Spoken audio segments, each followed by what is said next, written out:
Kochani, bardzo serdecznie Was proszę i sam też to zrobię. Subskrybujcie kanał Radio Rebeliant, ponieważ bardzo potrzebujemy i bardzo warto, bo tutaj się dzieje tyle rzeczy, że nie będziecie mieli czasu nawet wykorzystać subskrypcji, ponieważ jest tyle rzeczy i tyle informacji, i tyle gości i fantastyczna atmosfera. Niech wejdzie, bo to też jest na żywo.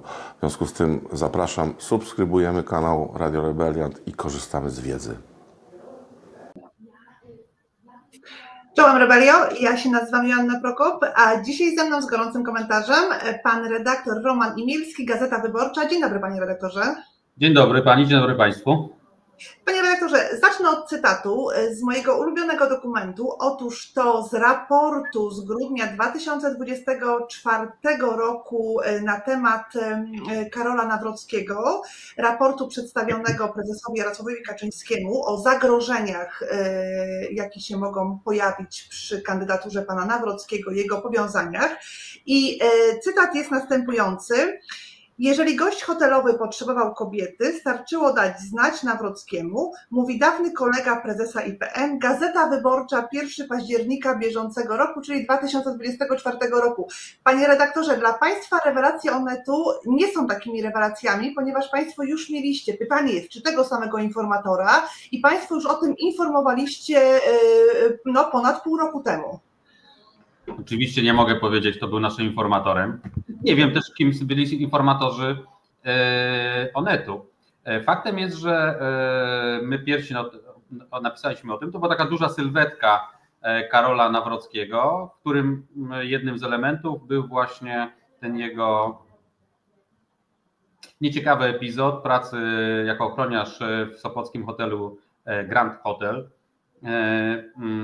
To wybiliśmy też w tytule i w lidzie tekstu i to jest o tyle charakterystyczne, że od 1 października minęło prawie 8 miesięcy. Wtedy Karol Nawrocki ani jego sztab kompletnie nie odniesie się do naszej publikacji. Dzisiaj straszą Onet, że złożą pozwy cywilne i karne, ale w normalnym trybie, nie wyborczym. No my 8 miesięcy czekamy na jakikolwiek pozew w tej sprawie. Więc jeśli on nie wpłynął, żaden pozew w tej sprawie, to należy domniemywać, że Karol Nawrocki boi się tego procesu i słusznie, bo my mamy też świadków, którzy stawiliby się w sądzie i potwierdzili nasze doniesienia. Zresztą ta wiedza o Karolu Nawrockim, jak podkreślał zresztą często profesor Antoni Dudek, jest w Gdańsku powszechna i tych plotek, informacji o nieciekawej przyszłości Karola Nawrockiego jest oczywiście dużo więcej. Z punktu widzenia dziennikarskiego my decydujemy się na publikację tylko wtedy, kiedy mamy pewność, że to jest prawda i że przy ewentualnym pozwie obronimy się w sądzie. Jeszcze raz podkreślam, wczorajsze nazwałbym to oświadczenia samego Karola Nawrockiego i samego sztabu i ludzi ze środowiska PiS, którzy postawili na takiego kandydata z taką przeszłością, świadczą o tym, że jest to kompletnie niewiarygodne, dlatego że mieli 8 miesięcy na to, żeby się do tych publikacji odnieść, również jeśli chodzi o kwestie prawne. Tego nie zrobili.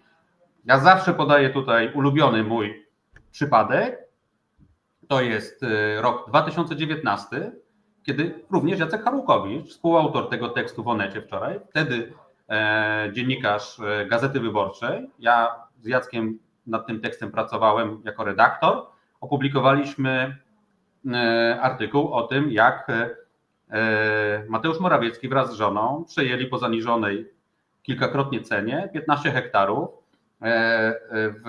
we wrocławskiej dzielnicy Oporu od jednej z parafii, korzystając ze swoich kontaktów w środowisku kościelnym.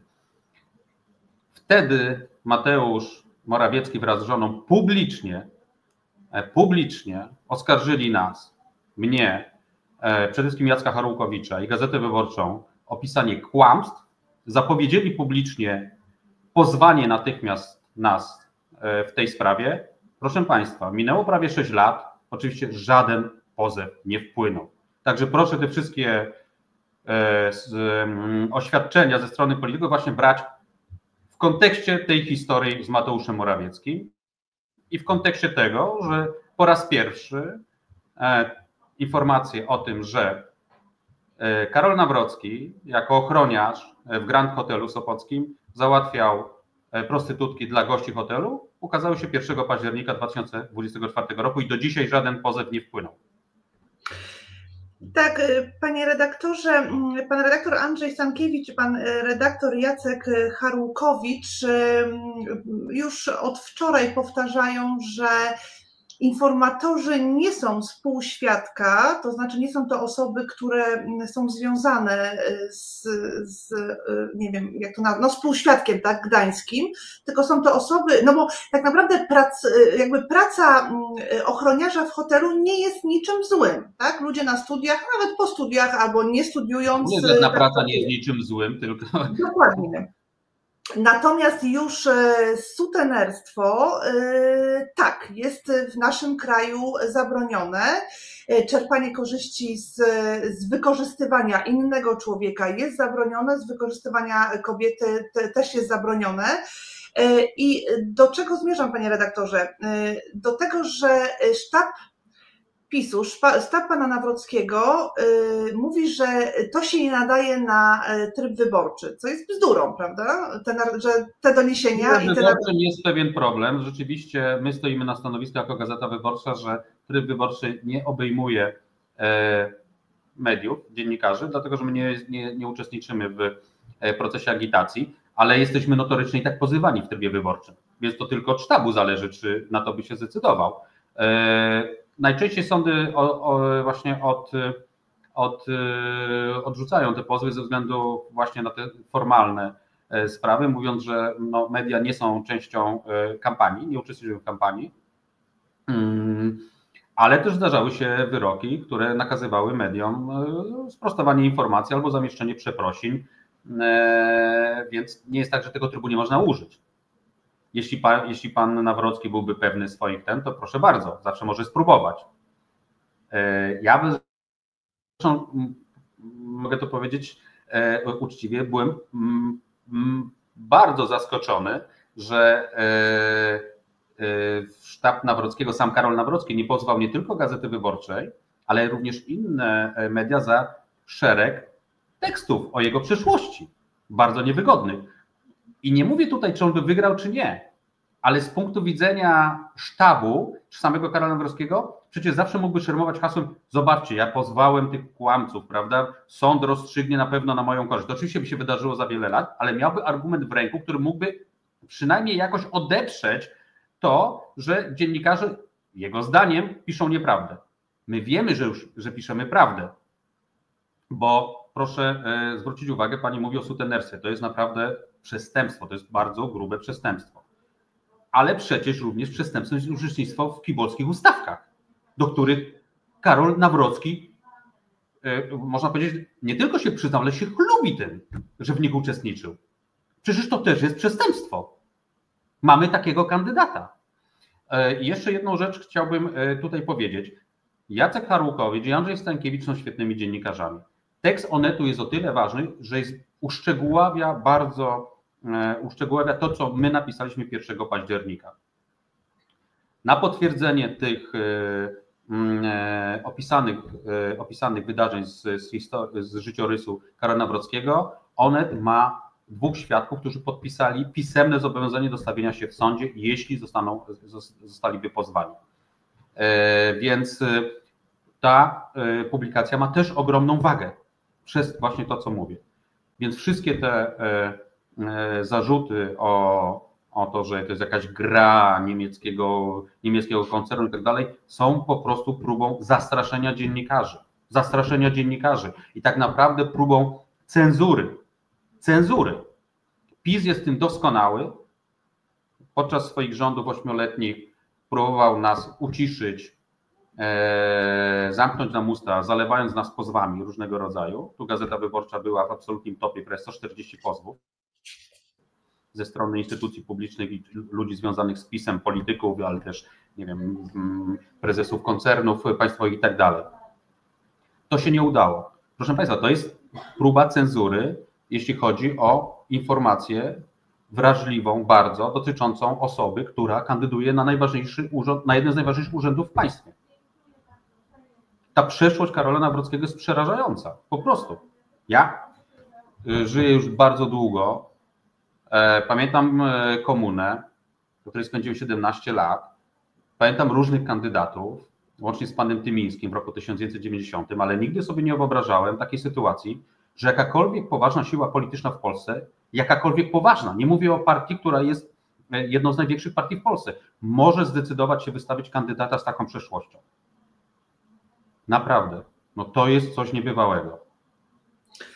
Panie redaktorze, mamy opisany w gazecie Onet i wcześniej przez Państwa w Gazecie Wyborczej zarzut sutenerstwa, mamy ustawki kibolskie, czyli te nielegalne walki tak naprawdę czasami na śmierć i życie, które są bardzo agresywne.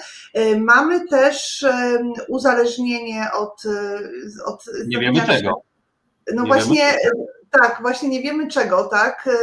I to mamy staną przez Gazetę Wyborczą również pierwszą wielką aferę związaną z Karolem Nawrockim, czyli prawie 200 dni spędzonych w apartamencie Muzeum II Wojny Światowej, kiedy jako dyrektor tej jednostki, nie wiadomo dlaczego, chociaż mieszkał przecież tuż obok, właśnie spędził prawie 200 dni, nie płacąc za to ani grosza, co jest w ogóle ewenementem. Przecież zapowiedział publicznie, że zwróci te pieniądze, do dzisiaj nie wróciły.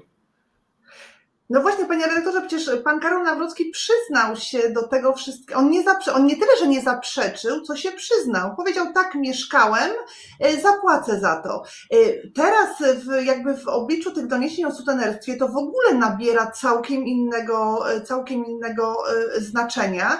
A jeszcze do tego raport NIK-u, który mówi o niegospodarności, nierzetelności, naruszeniu prawa i wydrenowaniu kilkadziesiąt milionów z budżetu IPN-u, na które nie ma jakby podstaw fakturowych, czy też dokumentów, które by potwierdzały, na co te pieniądze wyszły.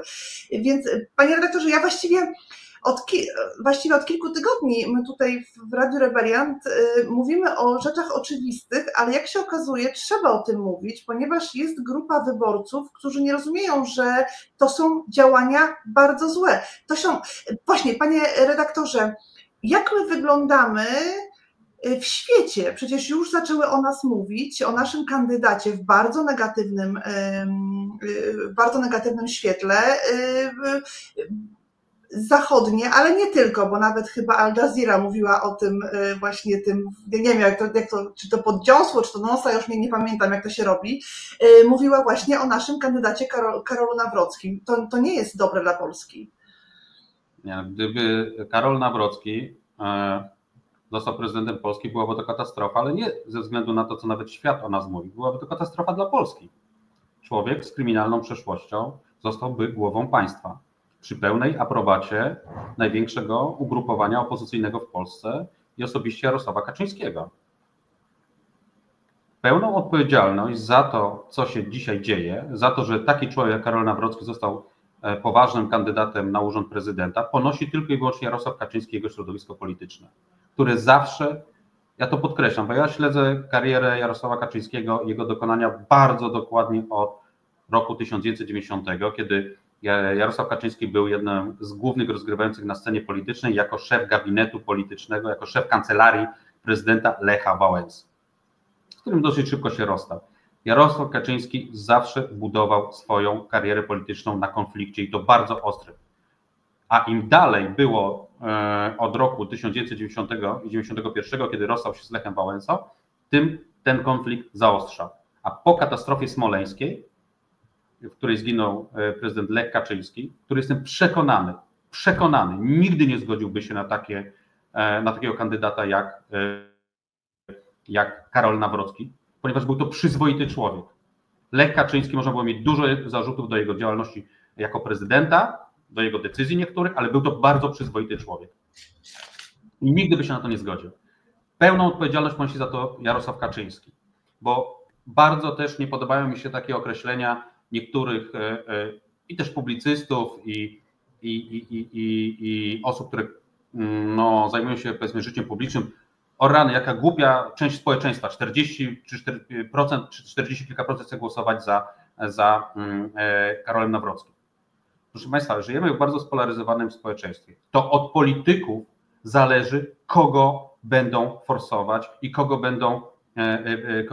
będą promować na różne urzędy.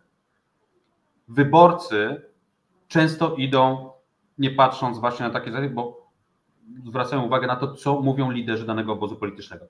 Jeszcze raz podkreślam, pełną odpowiedzialność za to, co się dzisiaj dzieje i za to, że głową państwa może zostać człowiek współświadka, ponosi tylko i wyłącznie Jarosław Kaczyński i jego środowisko polityczne. Zresztą bardzo charakterystyczna rzecz, którą zobaczyłem w programie 19:30 wieczorem w niedzielę po marszach, bo pierwotnie było zapowiedziane wystąpienie specjalnych gości na zakończenie marszu organizowanego przez PiS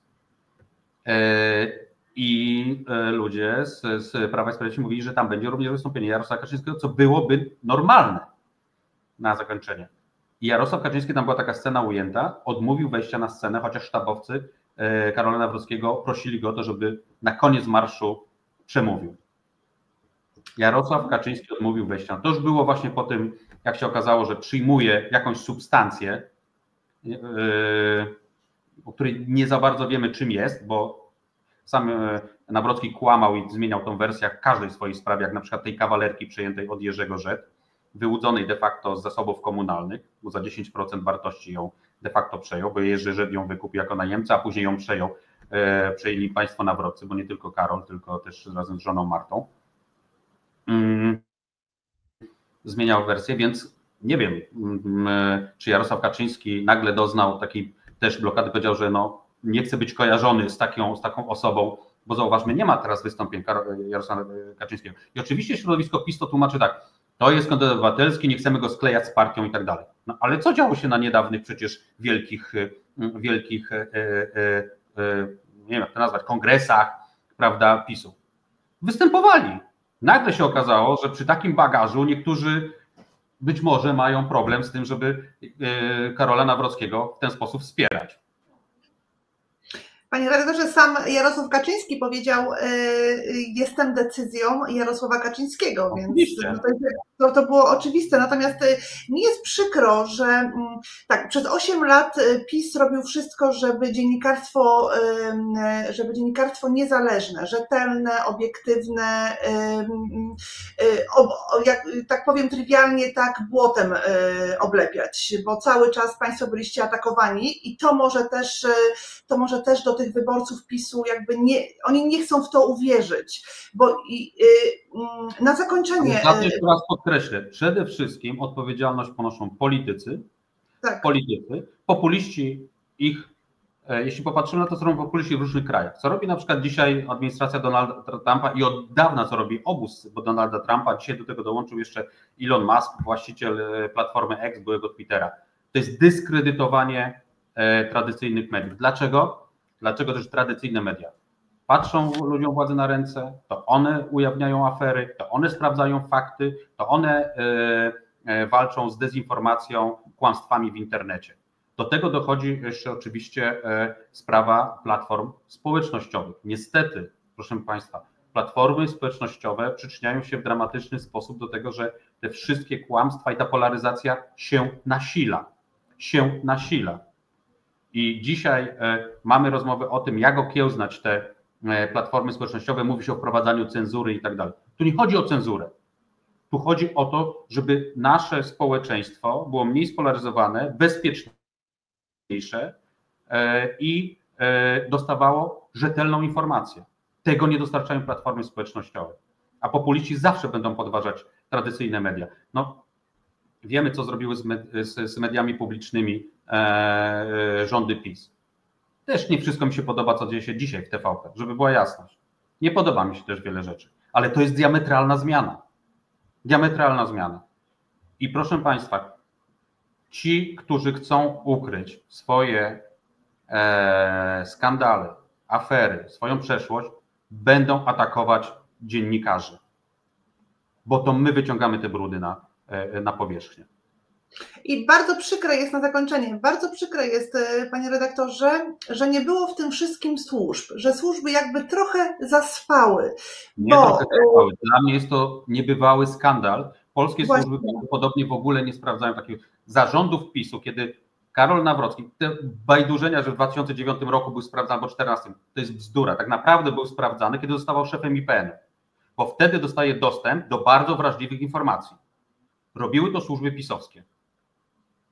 Ja jestem przekonany, że to sprawdzanie było bardzo pobieżne, a jego promotorzy, tacy jak Sławomir Cęckiewicz, bo to tacy ludzie wypromowali Karola Nawrockiego, zrobili wszystko, żeby specjalnie nie grzebać w jego życiorysie. Tak, panie redaktorze, na zakończenie ja tylko powiem do słuchaczy, bo wiem, że słuchacze PiS-u i Konfederacji po komentarzach wiem, czasami nas słuchacie. Słuchajcie, sutenerstwo to nie jest dorabianie na studiach. Sutenerstwo to jest przestępstwo, gdzie kobiety są wykorzystywane, czasami są przetrzymywane, czasami są zmuszane, czasami są karmione narkotykami, czasami są szantażowane. To jest straszny proceder, więc obudźcie się, moi drodzy, a panie redaktorze, możemy zachęcić naszych słuchaczy, już raz zachęcaliśmy, ja pamiętam, ale zróbmy to jeszcze raz. Druga tura wyborów, 1 czerwca, musimy zrobić dużą frekwencję. Ja zawsze powtarzam, że to jest nie obowiązek, ale przywilej. Przywilej. Głosowanie to jest przywilej, to jest wszystkim. Nasz pojedynczy głos ma ogromną siłę, naprawdę. Bo ta siła jest oczywiście w tym, że jeśli uznajemy to za przywilej i idziemy głosować, to ta masa robi różnicę. I oczywiście wszystkich zachęcam 1 czerwca, idźcie i zagłosujcie. Tak jest, moi drodzy, głosujemy. Niech moc będzie z wami. Waszym i moim gościem był dzisiaj pan redaktor Roman Iniewski, Gazeta Wyborcza. Panie redaktorze, bardzo dziękuję i do zobaczenia. Dziękuję bardzo, do widzenia. Macie niezwykłą moc. To wy decydujecie, które media się rozwijają. Bardzo was ciepło proszę, bo warto. Subskrybujecie Radio Rebeliant, polubcie poszczególne audycje, a przede wszystkim śledźcie, co tam można zobaczyć, bo to są prawdziwe, wolne, uczciwe i tak po ludzku, mądre media.